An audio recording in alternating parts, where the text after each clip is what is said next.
Pleased to invite to the stage Joshua Perez to deliver remarks on behalf of the class of 2021.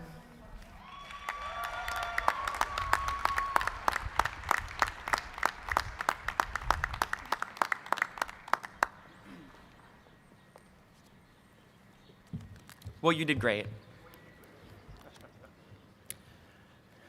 President Garvey, Dean Payne, Mr. Shields, faculty and staff, family and friends, the millions watching from around the world, and of course, the Catholic University of America Columbus School of Law classes of 2020 and 2021. When President Garvey called to inform me that the university's Board of Trustees, the Academic Senate, and of course, the Dean and Assistant Deans of the Columbus School of Law had unanimously voted to award me an honorary doctorate in humane letters, I was speechless. Then, I'm in the middle.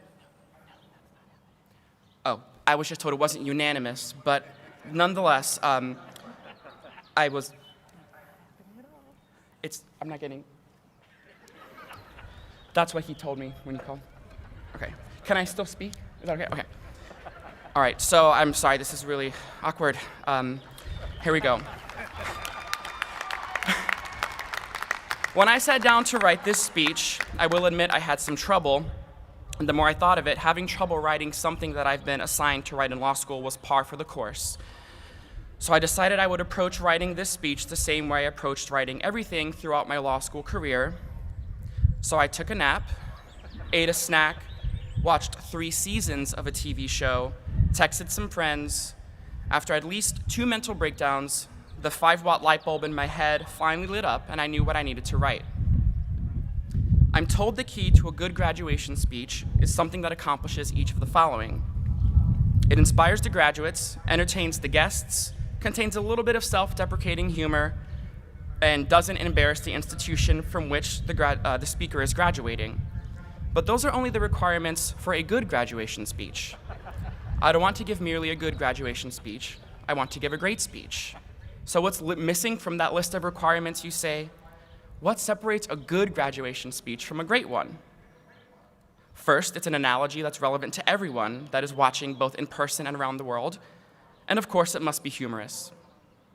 It's been said that law school teaches people how to think, or as Justice Anthony Kennedy once said, law school teaches people how to think about ordinary things in formal ways. But I found out there's a ton of things that I learned while in law school, even though I wasn't actually taught these things by an instructor. I know it sounds weird, but you'll see what I mean. I'm talking about the things that I learned by inference. For example, in law school, I learned that when a professor gives you a blank note card on the first day of class, and they know who they are, and they ask you to write your name and a fun fact on the note card, it's not so that they can get to know you, which is what they'll say. What they do is they turn these note cards into a deck of death, and they just flip through it to select a student at random. If they draw your name, congratulations. I hope you read the assigned cases. I also learned that sometimes when a professor says they'll give you substantial feedback on something you turn in, they'll just cross out entire sections of your writing. I learned that professors are generally pretty cool. Some of them are quite funny, actually, and they're all very understanding. For instance, if you show up for class and hadn't or didn't get a chance to do the reading, you can just tell the professor and they'll probably give you a break that day. But remember this, and this is vital. The next time you enter their class, they'll remember that they gave you a break last time, and they will be merciless. You should be prepared to recite the entire Constitution verbatim. I learned the importance of establishing close friendships with a core group of classmates. Doing this is both fun and practical. Here's what I mean. Say you're taking evidence over one summer and the Caps are in the Stanley Cup Finals, or say you're taking family law and the Nats make it to the World Series. You and your group already have an alliance and can take turns skipping class, so you can share notes with one another. I learned that everyone here is bad at math. Everyone. That's why we're in law school, because there's no math.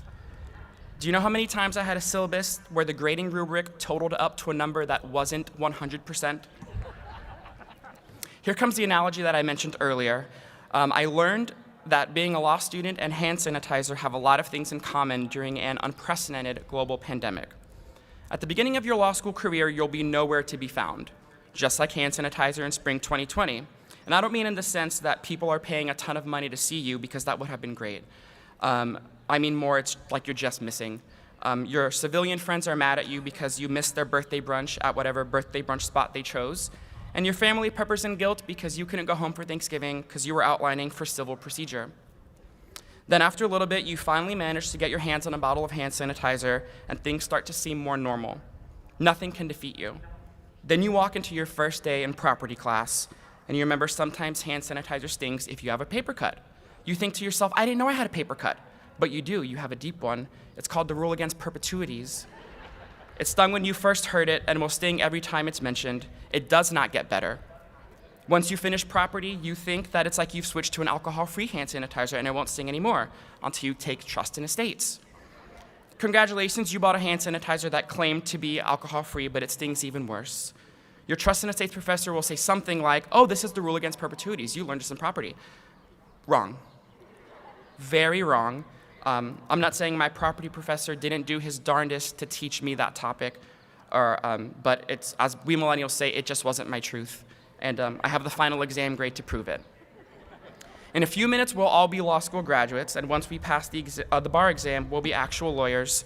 We'll be like hand sanitizer before COVID, and that will be everywhere, and we'll be like hand sanitizer during COVID because we will be very expensive.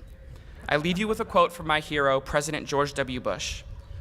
To those of you who are graduating with high honors, awards, and distinctions, I say well done. And as I like to tell the C students, you too can be president.